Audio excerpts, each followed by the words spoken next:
सलाम एवरीवन। मेरा नाम सिद्रा रजब है और मैं मोटिवेशनल वीडियोस बनाती हूँ। यूट्यूब पर मेरा चैनल है मोटिवेशनल सिद्रा के नाम से। आज मैं आपकी मुलाकात अपनी ज़िंदगी में आने वाले बहुत स्पेशल कैरेक्टर से करवाने वाली हूँ। इसका नाम चंदू है। मेरी ज़िंदगी में दो चंदू आए।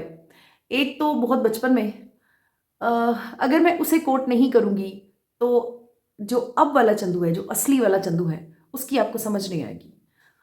एहसास, सेंसिटिविटी चाइल्डहुड से ही स्टार्ट हो जाता है। चाइल्डहुड में मैंने एक कहानी सुनी, एक बड़ी प्यारी दोस्त ने कहानी सुनाई। एक चंदू था जो कि बड़ा प्यारा था अपनी मामा का। वो अपनी मामा के पीछे पीछे पीछे पीछे फिरता रहता था। फिर उसकी मामा ने उसे हलाल कर दिया क्योंकि वो एक बकरा था।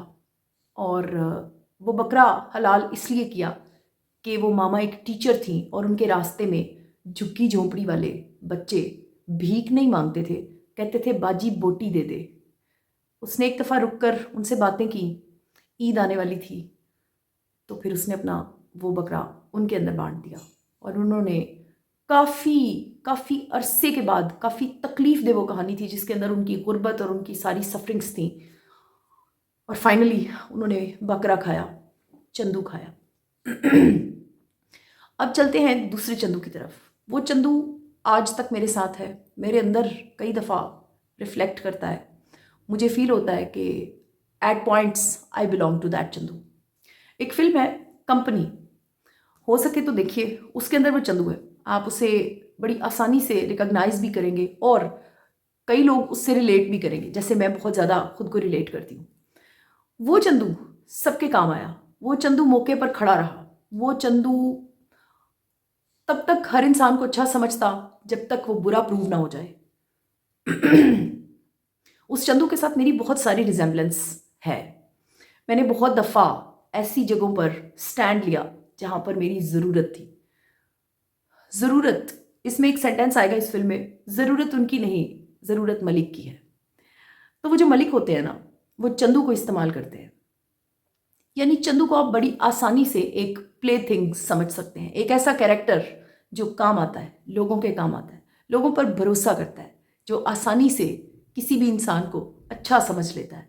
That is Chandu. इस वीडियो में चंदू का एक सीन आपको सुनाना मेरा मकसद है। यहीं से आपकी मुलाकात बड़ी अच्छे तरीके से चंदू से हो जाएगी। उसमें एक क्रिमिनल है, मंझा हुआ क्रिमिनल, छट्टा बदमाश। वो चंदू के फाइनली पकड़े जाने के बाद जेल में आता है और चंदू को देखता है और उससे आंखों ही आंखों में वार्न करता है, क्योंकि चंदू को बहुत कुछ पता होता है उसके बारे में। वो क्रिमिनल उसको बोलता है, चंदू, हम तुम्हारा ख्याल रखेंगे, हम तुम्हारी माँ का भी ख्याल रखेंगे। समझ रहे हो ना? मतलब माँ जिंदा है और हम तुम्हारी माँ को ठोक देंगे। हम तुम्हारी बीवी का भी ख्याल रखेंगे। मतलब वो उसे वार्निंग्स दे रहा है। चंदू उस वक्त फाइनली पकड़ा जा चुका है। अब उसके बच निकलने की कोई उम्मीद नहीं है। 100% उस पर मर्डर के भी केसेस होंगे, मुख्तलिफ टाइप के पता नहीं क्या क्या केसेस होंगे।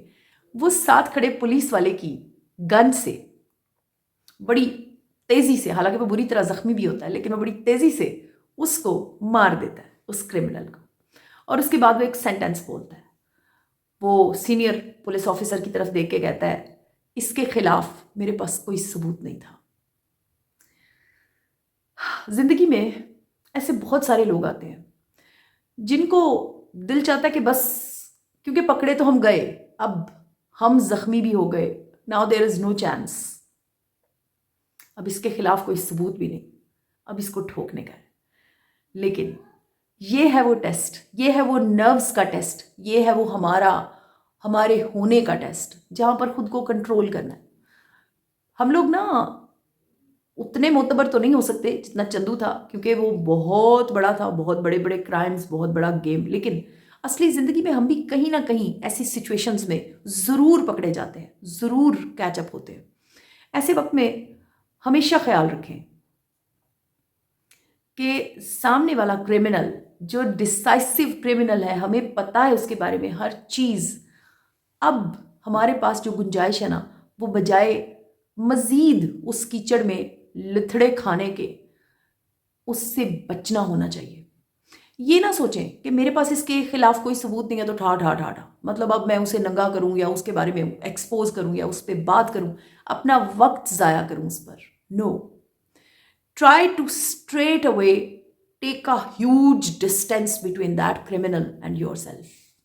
वो हमारी दुश्मनी, हमारी नफरत भी डिजर्व नहीं करता।